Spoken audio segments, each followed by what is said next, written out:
Boa tarde a todos. Hoje a nossa convidada é a doutora Débora Malik. Ela vai falar. Alô? Oi? Tá. Ela vai falar sobre o tema exercício regular do poder discricionário. É um tema muito importante na área do direito administrativo. A nossa convidada, ela é doutoranda no programa de pós-graduação em Direito da Universidade Estácio de Sá, na linha de pesquisa Acesso à Justiça e Efetividade do Processo.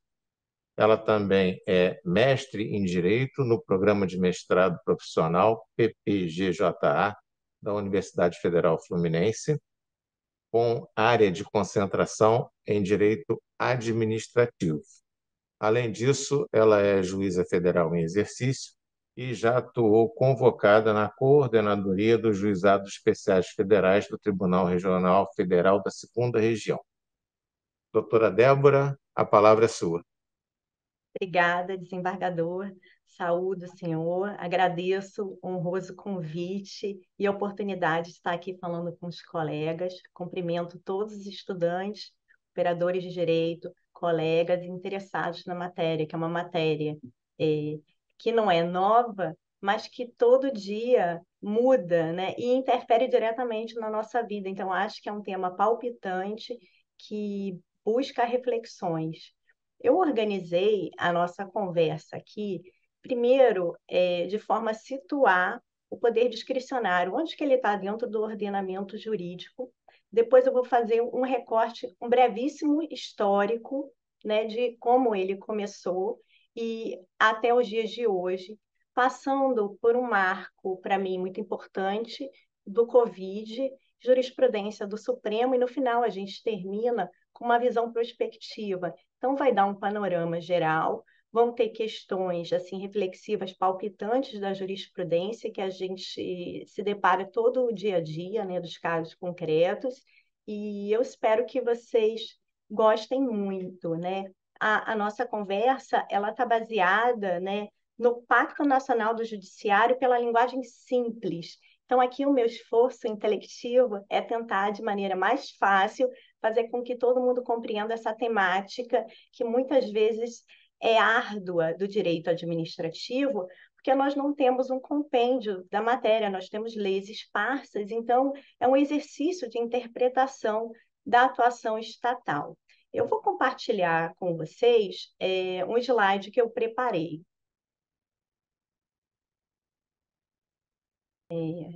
Vocês estão vendo? Sim?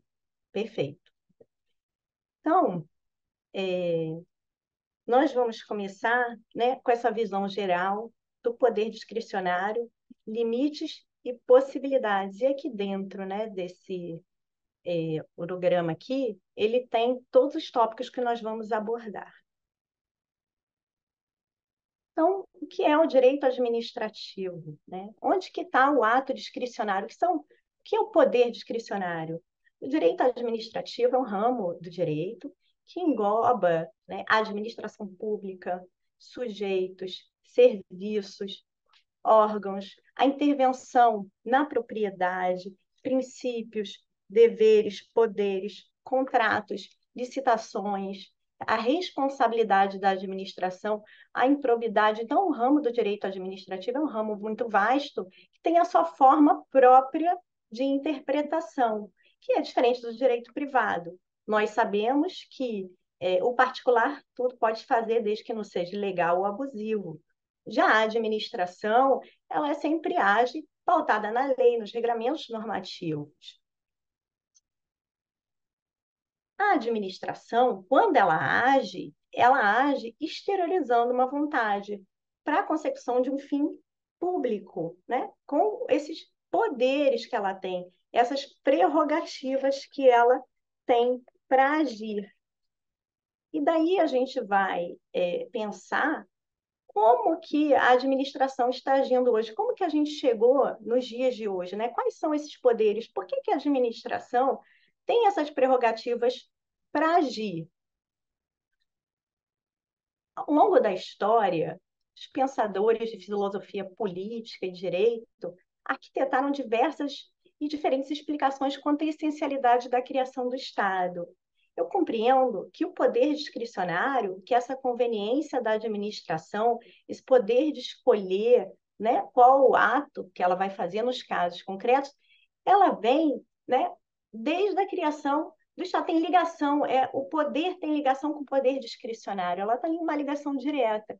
E é interessante para quem gosta de estudar filosofia entender como que a gente parte, né, de um poder discricionário absoluto, que era da monarquia, no qual uma pessoa tinha todos os poderes concentrados em si, até chegar nos dias de hoje, né? Foi necessário vários anos de evolução social e pensadores, de forma que a sociedade fosse conscientizando a entender que aquele poder concentrado nas mãos de uma pessoa só era, é, era ilimitado, era desarrazoado, e a justificativa dele era que ele era divino, então não caberia nenhuma reclamação em relação a ele, né? E ao longo da história, isso num contexto global, não só do Brasil, né? De forma geral, como eu falei, em brevíssimo recorte, ao longo da história, a sociedade foi entendendo que esses poderes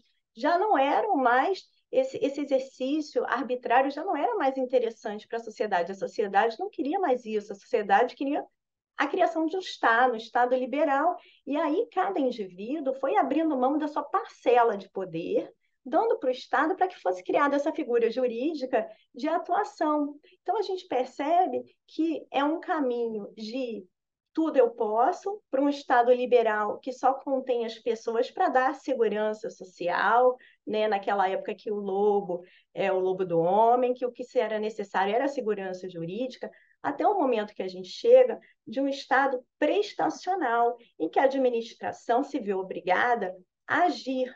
Agir de que forma? Né? Prestando os serviços essenciais, saúde, educação, segurança, e a sociedade começa a cobrar isso. E essa atuação que está dentro, né, dos atos administrativos do poder discricionário. Logicamente que a administração também pode fazer concessão de serviços, contratos, não é isso que a gente está falando agora, mas o que a gente está falando é de que, ao longo da história, esses poderes foram se limitando e se separando, não mais foram concentrados na mão de uma pessoa. Bem importante destacar que, no Brasil, a gente teve influências, como a gente já tem até hoje, do direito alienígena. Então, se vocês repararem, o nosso direito ele tem vários institutos de outros direitos. E aí a gente vai moldando a nossa realidade prática, né? Então, a gente teve influência do direito italiano, influência do direito norte-americano, que nós temos uma jurisdição una, né, e não dualista, e o mérito administrativo também de inspiração alemã. Só que tudo isso ele vai se moldando dentro da nossa realidade do Brasil. E aí a gente chega, né, na Constituição de 88 com um Estado democrático de direito. Não é mais o Estado liberal nem o Estado social. E isso não é um poema sem sentido, né? São os direitos fundamentais que estão ali, que precisam ser concretizados nos casos do dia a dia, né? Esse é o principal, o que é mais importante. Então, percebam que a atuação da administração ela tem muita ligação com o direito constitucional, ela tem ligação com a prestação de serviços, ela tem ligação com a política pública, como a gente vai ver, e isso tudo foi se partindo dessa evolução que a gente está vendo do Estado. É importante a gente destacar que logicamente que a transição não é fácil, né? Nunca tem uma mudança social fácil, né? E que é uma espécie mesmo de cabo de guerra, independência e harmonia dos poderes, que está previsto na Constituição de 88, como uma forma, digamos assim, muito linda e às vezes até um pouco puritana, porque a gente sabe que na prática essa linha é muito tênue e a todo momento a gente vê embates, né, que a Constituição, que o Supremo às vezes tem que decidir entre o que é de atribuição de cada poder, até onde cada poder pode exercer, né, sua atribuição constitucional. Então, na prática, a gente vê, muitas das vezes, questionamentos se o Poder Judiciário está intervindo no Poder Administrativo, se o Poder Administrativo exorbitou suas funções do Legislativo. E isso a gente vê o tempo todo, é um cabo de guerra de poder. Então, é interessante a matéria de direito administrativo, porque, para mim, é muito ligada a essa questão do poder.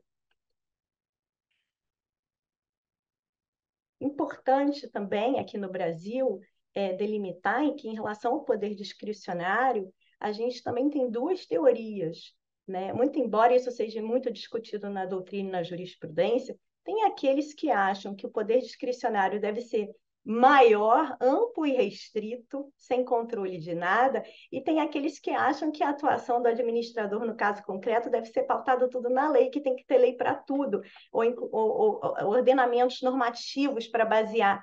Então, tem essas duas posições que, no caso concreto, dão muita diferença na prática, dão muita diferença em relação à atuação. E a gente vai ver isso mais para frente com mais detalhes. Mas só para vocês entenderem que o poder discricionário, que essa escolha é ainda muito debatido, né? Principalmente nos casos práticos que demandam a nossa análise do Poder Judiciário. O principal que a gente tem que ter, que para mim é muito caro, né? Que é a fórmula do Abraham Lincoln, que para mim é uma das principais, assim, mais relevantes quanto à essência da democracia, né? Que é o governo do povo, pelo povo e para o povo. É brilhante essa frase, né? Quer dizer, a atuação da administração do Estado, né? Que está apresentando o povo pelos seus órgãos, pelos seus poderes, né? Ela é para o próprio povo, né? O interesse é para a sociedade, né? A atuação ela não pode ser para outros fins e deve atingir o que aquela sociedade daquele determinado momento deseja, né? Eles estão ali apresentando. A nossa clássica definição de poder discricionário, né, dos antigos manuais, sempre foi de analisar a competência, a finalidade e a forma, né? E o motivo e o objeto, que eram questões de mérito administrativo, não caberia ao Poder Judiciário a análise. O mérito sempre foi uma questão intangível para o Poder Judiciário. Então, o administrador, naquele caso concreto, ele decide determinada situação, tem um ato administrativo, fundamenta no interesse público e acabou. Então, isso sempre foi, digamos assim, normal aqui no Brasil. Só que se entendeu que essa fundamentação no interesse público, que é uma cláusula aberta, né, um conceito indeterminado, não está mais sendo suficiente para fundamentar os atos administrativos, principalmente quando causam reflexos no particular, né? A atuação da administração que intervém na sociedade ou causa alguma punição para um particular, tem no direito pessoal, pode servir só de fundamento um interesse público, né? O que seria esse interesse público? Então, isso que a doutrina começou a pensar aqui no Brasil, e mais modernamente a gente já entende que o ato administrativo ele não pode ser só lícito, né? Ele tem que estar englobado em todo o ordenamento jurídico.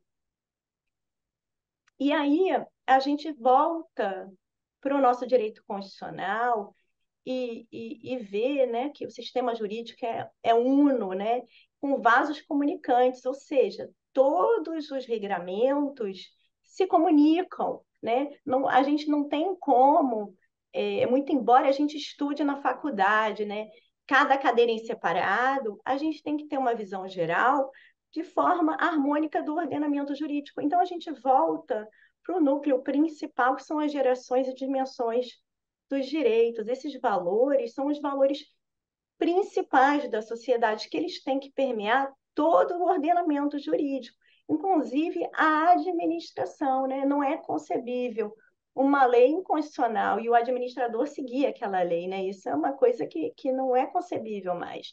Então, a gente chega e reflete que numa Constituição de 88, ela precisa estar oxigenada com os valores atuais da sociedade, para que ela possa ser válida. válida em todos os ramos do direito, essa é a nossa base, né? E isso se deve porque esses valores foram considerados os principais, os primordiais.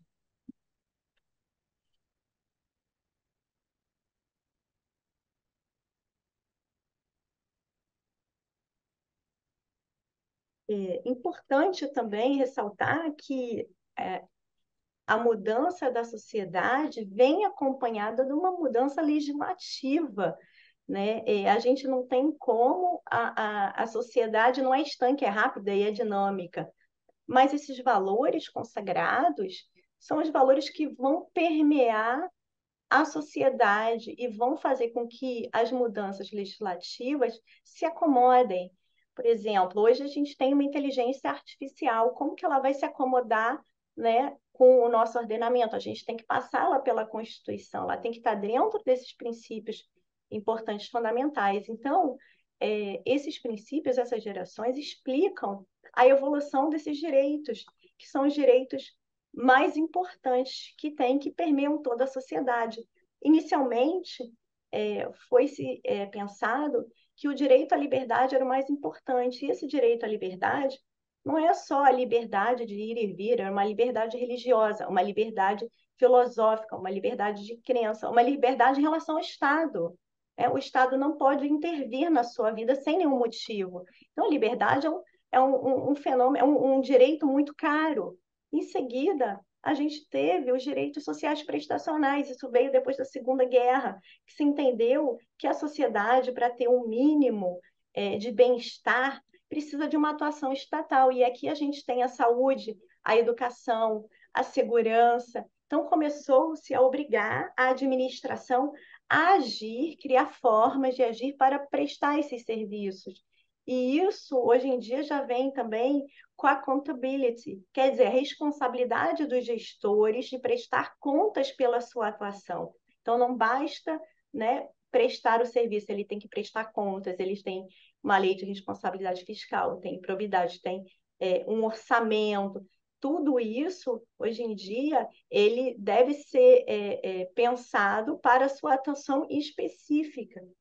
Depois se entendeu que haveriam direitos comunitários, fraternidade, solidariedade. O que seria isso? Seria que uma sociedade justa, igualitária, é uma sociedade que procura dar um bem-estar social para todos, diminuir as desigualdades, fazer programas de promoção de bem-estar da sociedade. A sociedade deve atuar em cooperação, quer dizer, muitas vezes a gente vê no direito previdenciário a solidariedade, a gente vê também no direito tributário.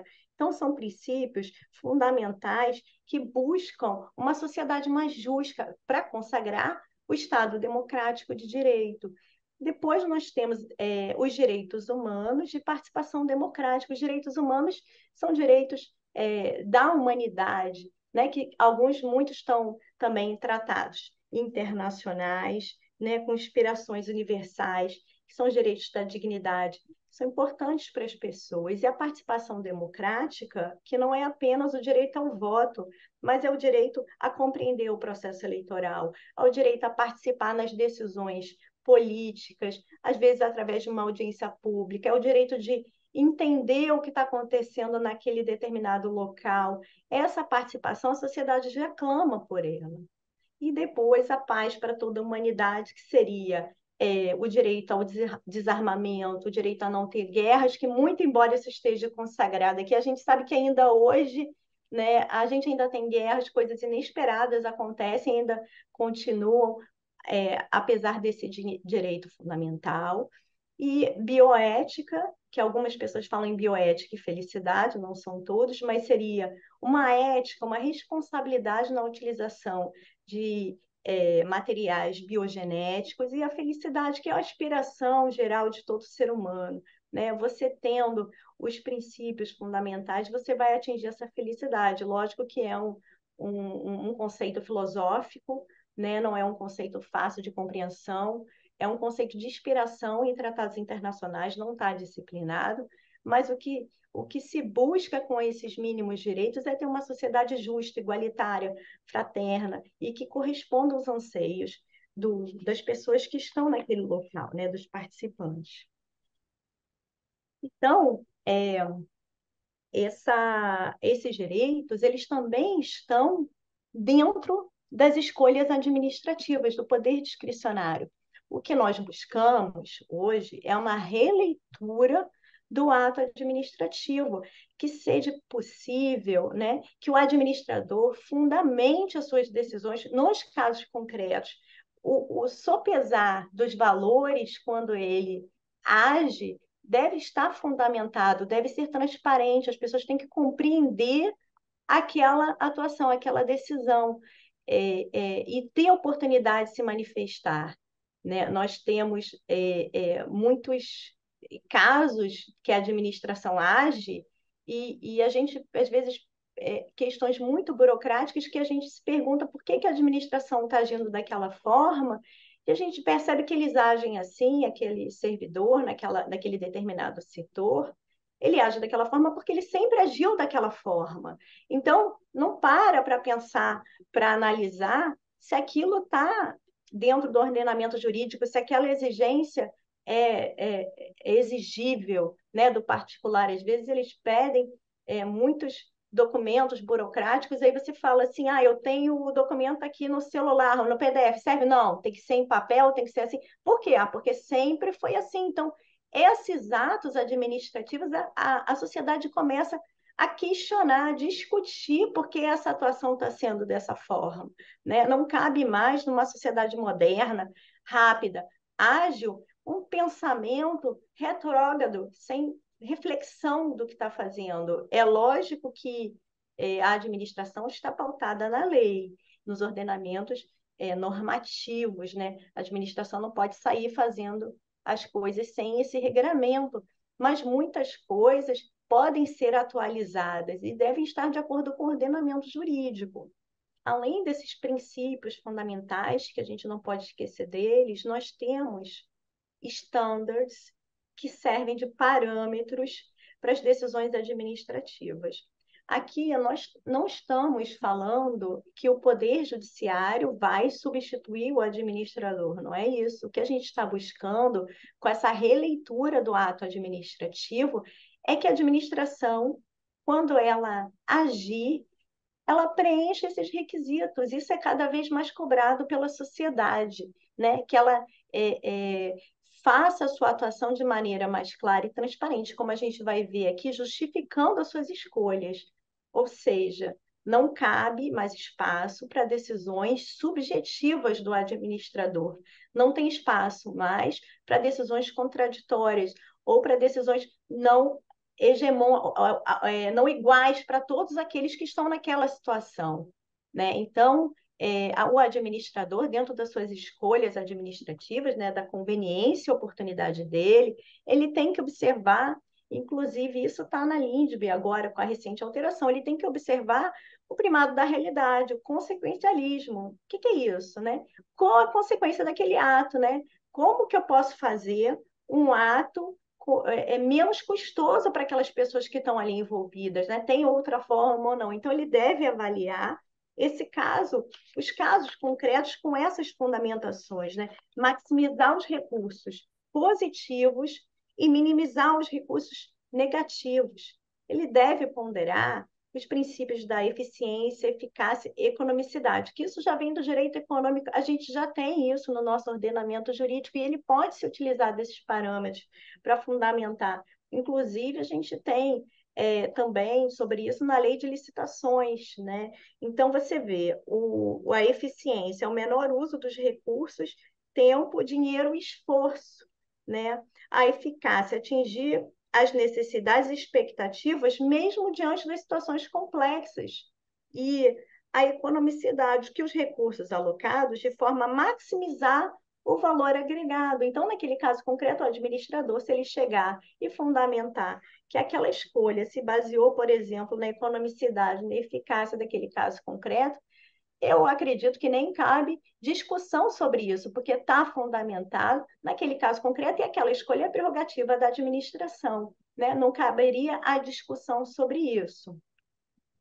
E essas atuações, elas devem pautar na moralidade. A moralidade não é um valor filosófico.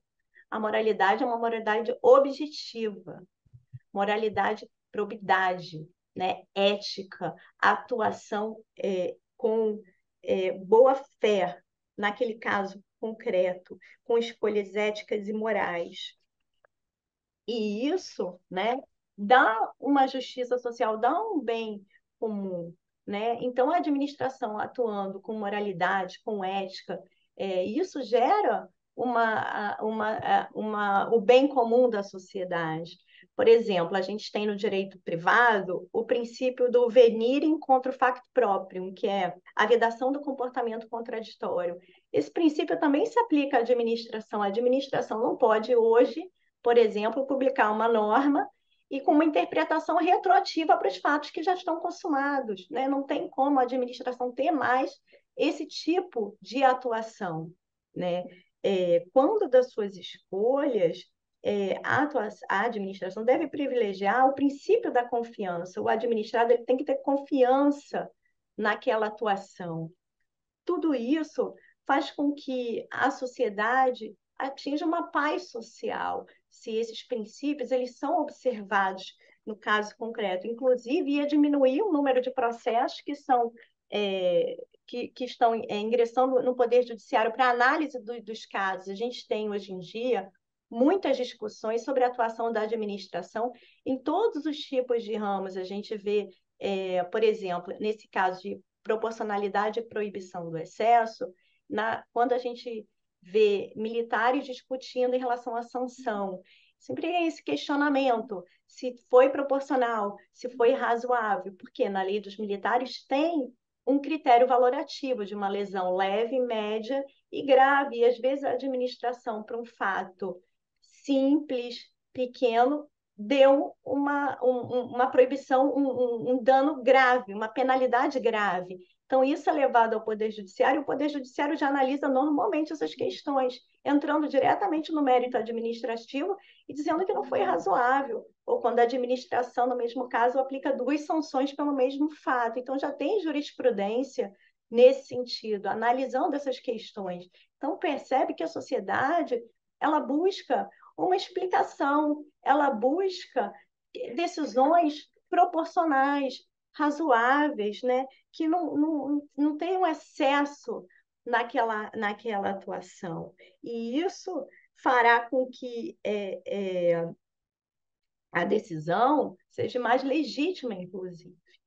A necessidade, a razoabilidade, a adequação. A decisão ela tem que ser necessária e razoável, adequada para atingir aquele objeto pretendido, né? Ela deve ser razoável, ela não pode ser irrazoável, desproporcional, e deve buscar o resultado desejado.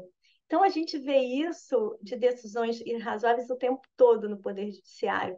Um outro caso que eu me lembrei também, que tem muito de concurso público, né? É editado um edital para que faça um concurso público só para homens. Aí já foi questionado isso e se entendeu que para aquele cargo não teria por que ser só para homens, então seria para mulheres também, entrando diretamente naquela esfera de escolha da administração, né?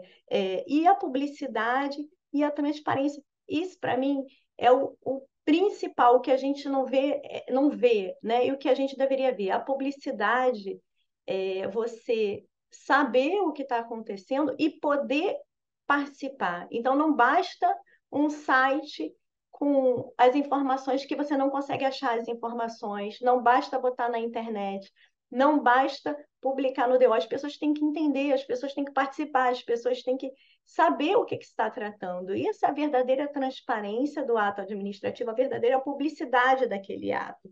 Todos têm que ter a possibilidade também de se manifestar. Isso acontece muito também quando tem alguma penalidade, né? A pessoa tem que saber, tem que ter a possibilidade de saber e a possibilidade de seu contraditório se defender. E isso tudo, como eu estou falando para vocês, é a parte da legitimidade, né? A parte da juridicidade do ato administrativo. Então, não basta ele ser lícito, estar ali de acordo com a lei, atingir o fim público, né? A escolha, ela tem que observar tudo isso, o administrador tem que ter esses standards para a sua atuação.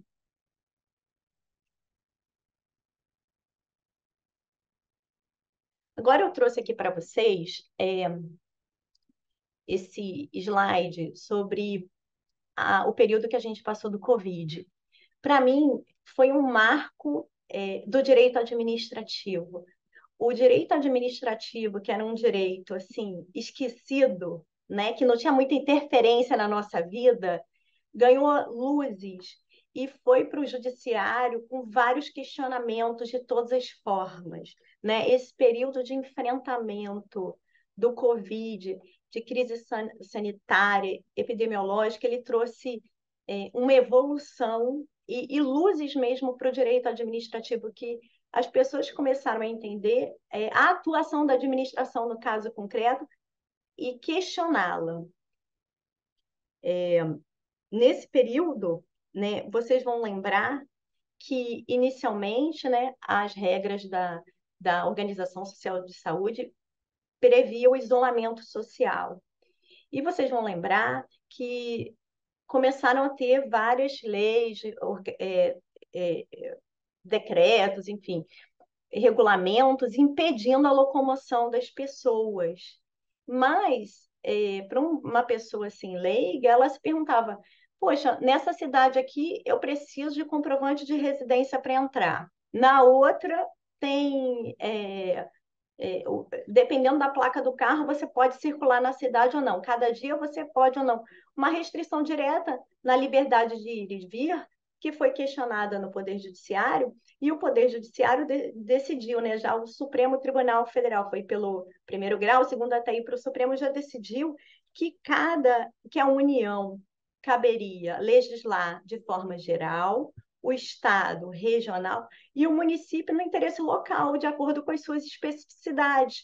Então, a gente via cidades com disciplinas diferentes, estados com disciplinas diferentes, né? Cada um foi buscando adaptar às suas necessidades, aos seus interesses, ao seu orçamento, isso em questão de saúde, de locomoção, de tudo, para fazer frente ao coronavírus. A gente viu também muitos estados e até a própria União tentando requisitar ventiladores pulmonares de particular ou de outro bem público. São institutos típicos do direito administrativo, né, que foram levados para o Supremo.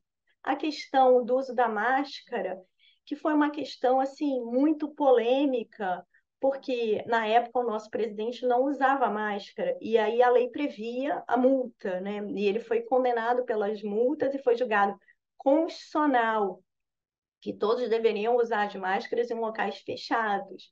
E agora, né, a lei paulista anistiou essa penalidade de multa. Isso está no Supremo, ainda não tem decisão, está numa cautelar com o ministro Fux. Ainda não tem decisão, mas é uma interferência também do poder administrativo, do ato discricionário na vida do cidadão. E aí, essas decisões todas, né, foi reafirmado o federalismo cooperativo, que é o diálogo entre os poderes, de acordo com que cada um tivesse a sua competência, né? A competência geral da União, regional do Estado, e o municipal, os interesses locais. Foi decidido também que essas medidas restritivas elas teriam que ter como base evidências científicas. Então, percebam que o Supremo já sinalizou para um standard de conceito que deve ser usado, né? E isso com base na atuação da administração. Ela deve seguir essas evidências científicas. Nesse período também, o Supremo considerou constitucional o uso de máscara nos presídios, interferindo também nessa esfera de atuação da administração.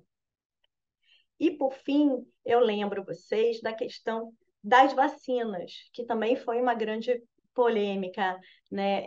Era muito discutido, né, essa questão da vacina, inclusive tinham discussões nas evidências científicas, então percebam como é complexo você seguir, mas ao tempo todo a gente procura se aproximar de critérios razoáveis e lógicos para fundamentar as decisões, mas se exigiu que todos fossem vacinados de forma compulsória. E o Supremo entendeu que era constitucional isso e que seria possível a fixação de multa, impedimento de frequentar determinados lugares, fazer matrícula de escola, mas que não se poderia fazer uma imunização à força, por causa de critérios sociais, sociológicos, filosóficos e de crença. Mas percebam que o Supremo analisou um caso de intervenção na esfera do particular de atribuição da administração.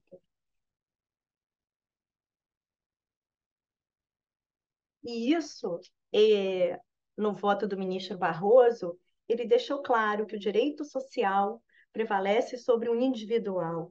Mesmo contra a vontade da sociedade, ela deve seguir essas normas para se proteger, que é o mesmo caso quando a gente usa o cinto de segurança, é uma norma que deve ser seguida para a proteção de toda a sociedade. E aí ele reafirmou mais uma vez a coordenação das políticas nacionais e, ao mesmo tempo, a autonomia dos entes federais, reconhecendo a pluralidade das realidades.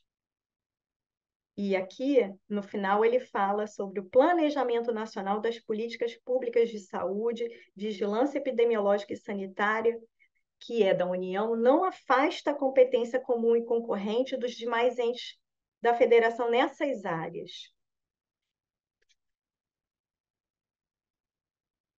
Então, percebam que a jurisprudência já está sinalizando por uma juridicidade do ato administrativo. Esse caso aqui do ADI, é importante a gente frisar que a gente não está falando, né, de uma forma de substituir a escolha administrativa. Não é isso. A gente está falando numa forma de atuação segundo critérios que já existem no ordenamento jurídico, que traçam limites e possibilidades para aquele ato, de forma que ele fique mais coerente com o Estado democrático de direito. E nesse caso, que teve essa alteração da LINDB, do artigo 28, né, que questiona o erro grosseiro, os administradores ficaram apavorados, falando que se trataria de amordaçar a atuação deles, porque como que eles vão atuar, principalmente em pequenas cidades e municípios, se eles podem ter o risco, né, de responder pessoalmente por erros grosseiros. E aí chamaram isso de apagão das canetas. Mas, na verdade, a intenção não é essa. A intenção é a fundamentação das decisões de forma com que elas sejam mais transparentes e mais de acordo com os critérios que a sociedade está exigindo nesse momento, né? A gente vê muitas vezes nos jornais e no nosso exercício judicante, né, ações de improbidade questionando desvio de verba na saúde, na educação. Então, esses escândalos cada vez mais chocam o cidadão comum e fazem com que a população queira um certo tipo de controle, exija mais transparência daquele administrador. Por que que ele está investindo aquele dinheiro na saúde, né? Por que que ele não comprou uma ambulância com aquela verba orçamentária para a saúde, ou por que que ele não trocou o material hospitalar e botou um ar-condicionado? Então, essas escolhas, se a sociedade também puder participar de uma forma mais democrática, traria uma legitimidade, inclusive, para a atuação do administrador. E quando isso não acontece, tudo isso vem para o Poder Judiciário reanalisar. E aí, pelo princípio que a gente tem da inafastabilidade, né, de jurisdição, o Judiciário analisa aquele ato no caso concreto, verifica da licitude e da legitimidade. Então, aqui era uma questão relacionada à proteção à vida, à saúde e ao meio ambiente, e que o Supremo decidiu, né, que deve observar estándares e normas e critérios científicos e técnicos para esses casos concretos, né, para o enfrentamento das medidas de pandemia. Então, com base em evidências científicas e análise de informações estratégicas da saúde. E ele também se valeu do princípio da precaução e da prevenção que a gente já conhecia do direito ambiental. Ele pegou esse instituto e colocou aqui, quer dizer, um instituto já conhecido, e utilizou aqui para falar sobre a saúde nessa crise de pandemia. Então, a gente percebe que cada vez mais se exige um direito fundamental a uma boa administração pública, que isso não é só palavras ao vento, né? Mas que a atuação tem que ser em concreto. Esse tema 698 do Supremo, que eu acho assim muito importante, ele já veio de algumas outras decisões e que a gente sempre discute a questão das políticas públicas. O que são as políticas públicas? É a atuação do Estado, no caso de saúde, educação, né, serviços de segurança. E as políticas públicas sempre se entendeu que não cabia o Poder Judiciário analisar isso, né? Porque o Estado que tem a administração, o orçamento, o controle, a verba para fazer aquele caso concreto, aquela política pública. Mas nós estamos percebendo que a administração está ineficiente. Então, o Supremo decidiu, né, que a intervenção do Poder Judiciário em casos de políticas públicas voltadas à realização de um direito fundamental, em caso de ausência ou deficiência grave do serviço, não viola o princípio da separação dos poderes. Isso é muito importante, isso é uma coisa nova que há um tempo atrás era impensável, né, o Supremo falar sobre isso, né? E aí eu destrinchei aqui os votos dos ministros e separei alguns tópicos para falar com vocês, né? O Lewandowski falou que na omissão abusiva não pode sofrer um risco de descontinuidade, que é no caso de saúde, né, por causa dessa omissão abusiva. E aí ele lembra do princípio constitucional, que são regras jurídicas de caráter prescritivo, citando Gomes Canotilho, né? Fala que não são normas programáticas, quer dizer, o direito da saúde é fundamental, essencial, aquilo que a gente viu lá no começo. Já o ministro Alexandre de Moraes citou o tema 220, falando que é lícito ao Poder Judiciário impor à administração a promoção de medidas. Exemplo, obras de presídios. Foi levada ao Supremo essa questão de obras emergenciais em estabelecimentos prisionais. E o Supremo entendeu que não cabia o argumento da reserva do possível, pelo princípio da dignidade da pessoa humana, determinando que fossem feitas essas obras. Né? O ministro Celso de Mello lembrou da reserva do possível, avaliando a razoabilidade e a disponibilidade financeira, porque é lógico, né, quem tem o orçamento, a gente sempre sabe que tem a reserva do possível, a ponderação dos valores financeiros no caso concreto. E, por fim, o voto que venceu, que foi do ministro Barroso, afirmou que negar a atuação jurisdicional é negar a própria efetividade dos direitos constitucionais.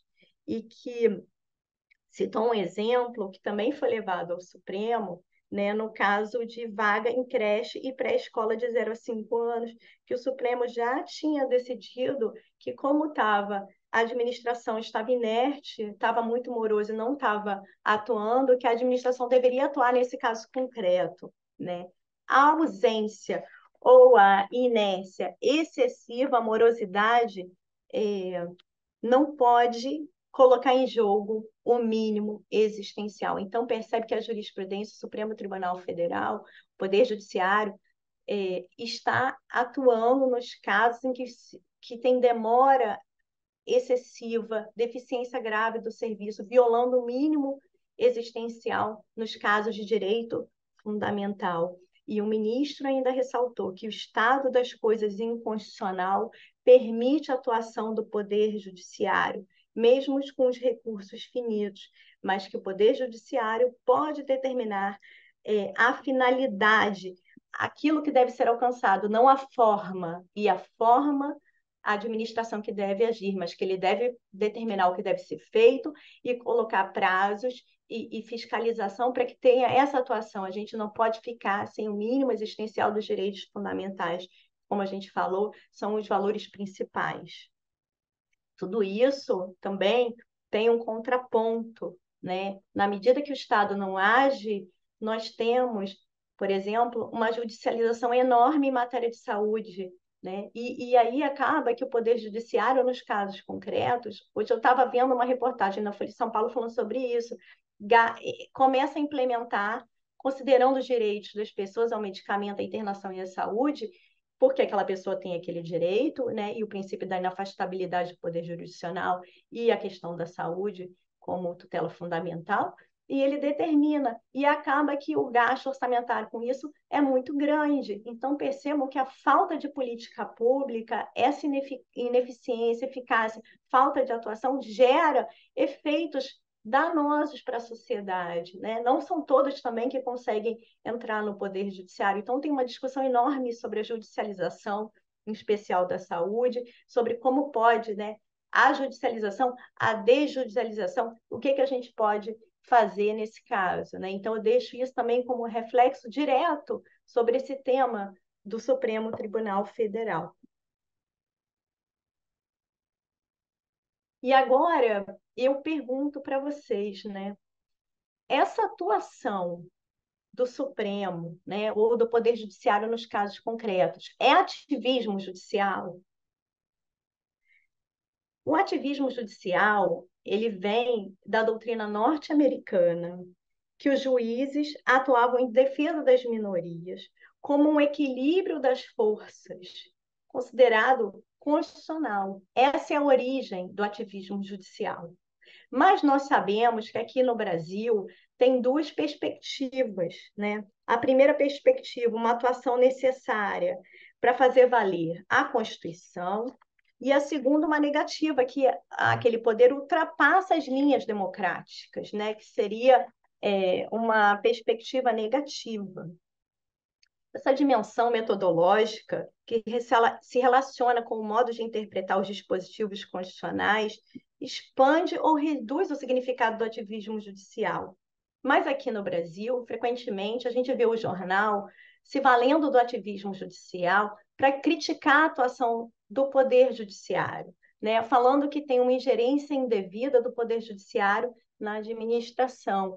E eu pergunto para vocês acham que é o caso de uma ingerência indevida? Isso é uma reflexão que a gente precisa ter, né? Que nós que somos operadores do direito conhecemos a técnica, não podemos nos deixar levar por opiniões de jornalistas, né? Devemos avaliar o ordenamento jurídico com as suas peculiaridades e a questão social atual, né? O que a sociedade está pedindo hoje? Por que a sociedade clama por essa atuação do Poder Judiciário, né? Se a sociedade não tivesse esse interesse, nem entraria com ação para discutir essas questões.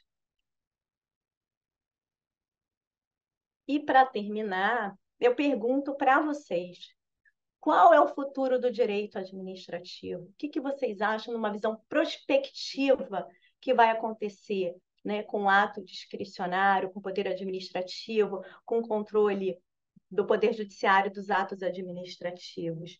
A gente buscou aqui nessa conversa de hoje fazer uma evolução histórica, uma perspectiva do direito do poder discricionário, buscando uma releitura do ato administrativo, justificando que a sua análise e a sua atuação não basta com atos lícitos, os atos têm que ser legítimos para consagrar o Estado democrático de direito.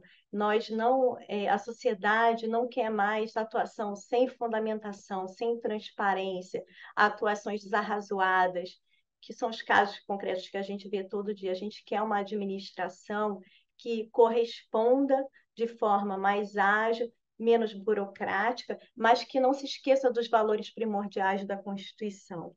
E esse parece que é o futuro para o ato para o poder discricionário e o ato administrativo.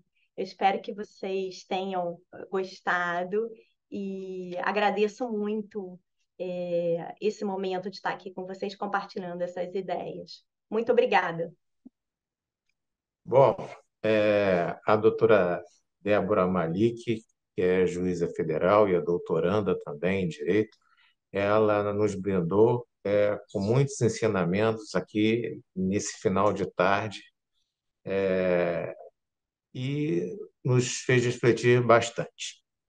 Bom, o exercício regular do poder discricionário. Esse foi o tema tratado. A palestrante foi de uma clareza ímpar ao tratar do tema proposto e nos ensinou muito com uma doçura de fazer inveja. Não é qualquer um que tem essa habilidade de falar com a doçura que a senhora nos brindou essa tarde, não. E o tempo passou muito rápido e já terminou. Aprendemos que o direito constitucional ganha vida com o direito administrativo. A sociedade do século XXI enfrenta novos desafios. Superamos uma pandemia, o mundo mudou, o ser humano se transformou. O ato discricionário é um ato de escolha, e isso é governar. Mas as escolhas têm que ser justificadas e razoáveis. Não se admite mais o quilo porque quilo, não é? E eu tenho agora uma pergunta para a doutora Débora. É uma pergunta bem elementar, mas vai ser interessante a senhora explicar para o nosso público o seu pensamento. E o limite do exame do ato administrativo pelo Poder Judiciário? Pode o juiz dizer que o prefeito agiu mal ao construir um museu ao invés de um hospital e ordenar a construção do hospital? É essa pergunta que fica. Nossa, agradeço as palavras do doutor, gentileza e carinho de sempre. E essa questão é uma questão assim muito interessante, né? Porque envolve vários aspectos, né, da atuação da administração. O Poder Judiciário ele poderia analisar essa questão, mas precisam de mais elementos para que ele possa dizer qual que é o real interesse naquele momento, né? Quais são o orçamento para aquilo, qual a finalidade pública a ser atingida, e de que forma que pode buscar isso. Então, assim, considerando de forma assim muito superficial, né? Parece que determinadas localidades, ou por exemplo, no estado de saúde ou de calamidade, o mais interessante seria fazer um hospital, né? Isso seria dentro das escolhas do poder discricionário do administrador, mas que, dependendo de outros elementos dessa questão, poderia o juiz analisar ou não. Porque, veja bem, assim, da forma como é posta a questão, fica um pouco difícil para o juiz reanalisar aquela escolha, né? E a gente precisaria de mais elementos, né? O juiz, inicialmente, ele vai analisar da licitude, né? E depois da legitimidade. Então, se aquele orçamento, por exemplo, né? Ou se teve uma audiência pública e se a sociedade clamou por um hospital, ou que a verba foi desviada da saúde, foi para um outro local, aí sim o juiz pode analisar aquele mérito e avaliar se aquilo foi legítimo, lícito ou não. Mas, assim, em tese, aquela escolha inicial do administrador não cabe ao juiz analisar, né? E o administrador pode dizer, olha, eu estou fazendo aqui um museu porque a gente quer promover uma cidade cultural, porque aqui está sendo, quer melhorar a atividade de turismo, porque essa fundamentação que vai dar legitimidade àquele ato e que vai ser questionado ou não. Então, dependendo da fundamentação, dependendo do caso concreto e a forma de escolha, eu entendo que às vezes o Poder Judiciário não pode nem miscuir nessa decisão, entende? Agora, se é uma decisão desarrazoada, com desvio de verba, uma decisão que vai contra um anseio da população, naquele caso específico, ou que você vê alguma irregularidade, o Poder Judiciário deve atuar, né? Perceba que o que eu penso, né, não é a substituição do administrador, inclusive nem no mérito administrativo, né, mas que aquela decisão ela dê balizas e fundamentos e que seja legítima. E aí nem o Poder Judiciário nem entraria nessa discussão, né, dependendo aquilo daria legitimidade àquela decisão. E aí traria, inclusive, uma paz social, atenderia os fins, né, democráticos, sociais, de direito, aquela finalidade naquele caso específico. Então, dependendo do caso concreto, o juiz poderia dizer que é legítimo ou não, né? Não sei se eu fui claro. O intuito da pergunta era justamente que a senhora desenvolvesse um raciocínio, né? No momento, nós estamos com 48 participantes aqui do nosso evento, o que muito nos engrandece. Bom, doutora Débora, em nome do IMB, Instituto dos Magistrados do Brasil, eu quero agradecer a sua participação e dizer que o nosso instituto está sempre de portas abertas para a senhora nos visitar fisicamente na nossa sede, ou então em qualquer outro momento que queira fazer um evento virtual conosco, também está à disposição. No mais, eu desejo que a atividade de doutorado da senhora se concretize e depois a senhora volte aqui para falar Uhum. não sobre esse livro que a senhora escreveu agora, mas sobre o futuro livro que com certeza vai nascer com a tese de doutorado. Muito obrigada. Foi um prazer estar hoje aqui com vocês. Eu também me coloco à disposição para perguntas e se alguém tiver algum questionamento. Muito obrigada. Tem um questionamento aqui, Ah, aí eu vou passar para a senhora, e a tá. senhora se manifesta sobre a pergunta. No período da pandemia, houve uma grande excepcionalidade constitucional quanto às questões administrativas, e a vida estava em jogo. A doutora não acha que, depois desse período, as normas deveriam retornar à interpretação sem pandemia? Essa pergunta, eu não estou indicando aqui quem fez a pergunta, mas a pergunta é essa: se depois da pandemia a situação devia voltar ao status quo ante? É, agradeço, a pergunta. Assim, nesse período da pandemia, ela teve muitas leis específicas para esse período. Por exemplo, não exigindo a licitação para compra de materiais, serviços, contratação de saúde, né, serviços médicos. Então, foi um caso específico. Só que nesse período também, é, o direito administrativo começou a ser muito questionado. Não é que teve uma mudança do direito administrativo, por exemplo, em relação à saúde, mas começou a ser questionado a intervenção direta na atuação do particular, né, nas escolhas da administração. E as próprias pessoas ficavam se perguntando o que podia, o que não podia, e tudo isso foi levado ao Poder Judiciário. Então, perceba que assim as legislações específicas por tempo de pandemia realmente vigoraram de forma temporária, mas a interpretação que fica é uma interpretação que a gente já até conhecia da doutrina, né? Por exemplo, o princípio da predominância do interesse, isso a gente estuda no direito constitucional. Só que ninguém lembrava disso no direito administrativo, entende? E isso foi usado aqui. Então, foi uma forma de chamar a atenção, né? E um pronunciamento do Poder Judiciário sobre a matéria, que a gente via separada. Então, a gente tem que ter uma análise sistemática, né, para entender o direito administrativo hoje em dia. Então, basicamente é isso. Eu não sei se você tem mais alguma pergunta específica sobre alguma questão de saúde. Não, doutora, nós não temos mais nenhuma pergunta aqui. Quem fez a pergunta está agradecendo aqui. Agora eu consegui identificar. É Marco Antônio Condeixa da Costa, o autor da pergunta, e agradeceu a resposta. Doutora Débora, então, mais uma vez, em nome do Instituto dos Magistrados do Brasil, eu agradeço a participação e desejamos à senhora e a todos uma boa noite. Boa noite, muito obrigada.